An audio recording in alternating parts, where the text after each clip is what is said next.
Throughout history, men and women have had extramarital affairs, always only for the novelty of it.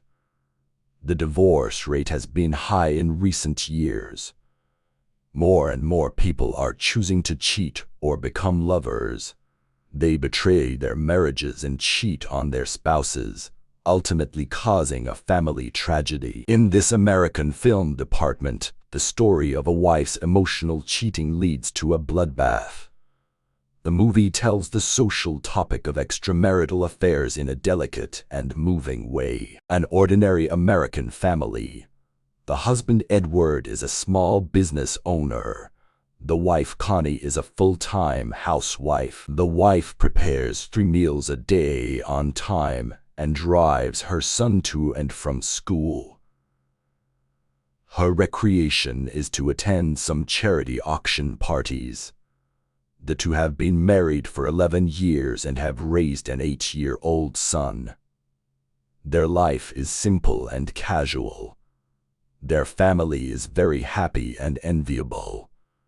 But after a long time, the wife got a little tired of the humdrum lives.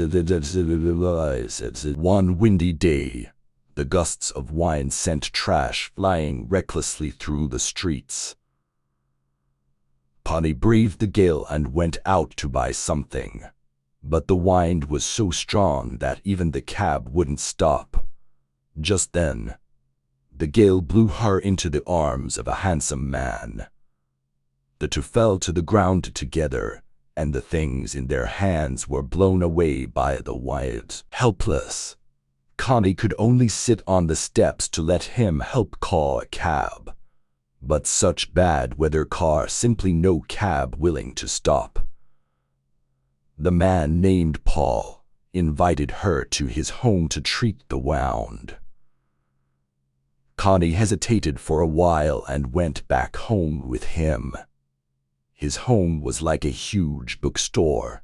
Every place is full of books. She went to the bathroom to treat the wound. Now she was still a little defensive in her mind.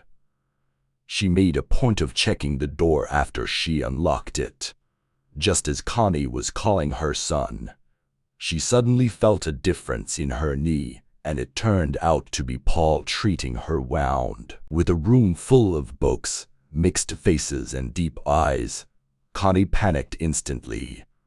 She rushed to find an excuse to leave the place again, not to go. She was afraid she would sink. Before leaving, Paul gave her a book, the book on top of the content, but left Connie very aggravated. This is certainly a naked tease for her, a middle-aged woman. She simply fell away. Such an encounter is tantamount to the emergence of a flash of green in the darkness that pulsates with the symbol of life. When she returned home, her son saw her wounds and went up to ask about them and took out his camera to take pictures. When her father returns, he gives him the picture and asks him to care for his mother. Connie told her husband that she had met a kind person. She put the book in the bookshelf. The next day, she couldn't resist taking it out again to read it. The assistant dropped Paul's contact number. She was resigned to the fact that the two had ended up like this. Taking the contact number, she stood in front of the phone and hesitated. She knew very well in her heart what her call represented. As she was about to hang up the phone, the call was answered. This call gave her hope. So she looked for an excuse to thank him. But it must be said that Paul is a master of love. His every move, every word, every tone of voice was destroying the moral bottom line of Connie's heart.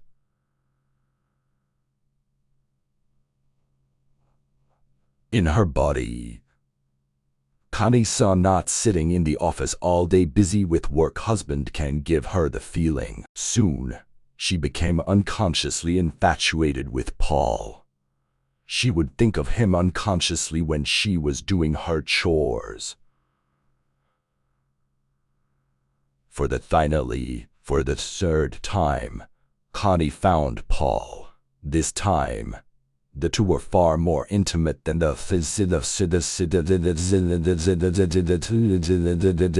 hearing the music, the two embraced each other and danced.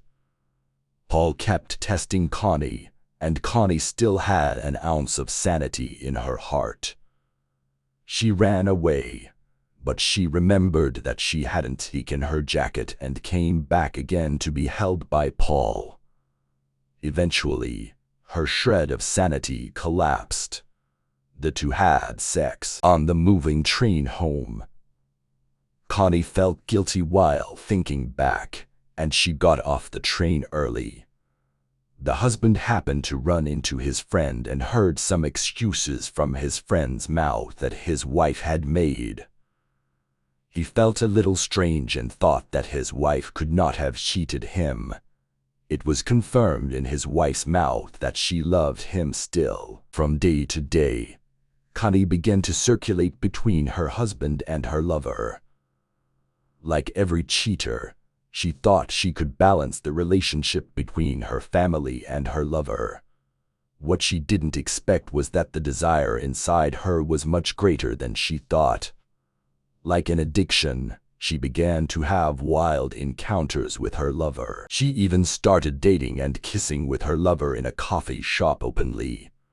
When she didn't notice, she happened to be seen by one of her husband's colleagues. Connie became more and more indifferent to her husband and indifferent to her family. Gradually, the husband noticed that something was wrong with his wife. He found that his wife would buy new clothes and high heels, dress up beautifully, and keep lying to him. He kept thinking that he had done something wrong to make his wife unhappy. On his way to a date with his lover, Connie is stopped halfway in a cafe by a friend. Connie had to call and cancel the date, but to her surprise, her lover came to the cafe to look for Connie. Although there was no open greeting, but her heart knew very well what would happen next. She had to find an excuse to leave her seat to come to the toilet for a private meeting, returning when her friend was ready to check it out. The three talked about marriage and love as well as cheating. She heard her friend talking about the end of her cheating, scaring Connie. She wanted to end the relationship but was addicted. Her husband and co-worker fought about jumping ship. A colleague exposed Connie's affair as they were leaving the company. Connie, distracted and guilty, discovers she forgot to pick up her son. Husband hires a detective, confronts Connie with evidence. In a fit of rage, Connie crashes into Paul's building, finding him with another woman.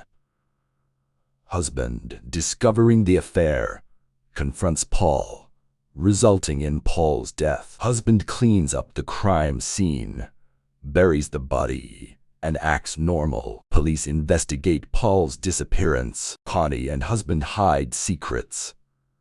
Son senses tension. Connie finds incriminating photo, confronts husband. They confess, burning the past. The family decides to move, leaving the city, starting anew on the beach. The script depicts love's complexity, the consequences of betrayal, and the possibility of redemption.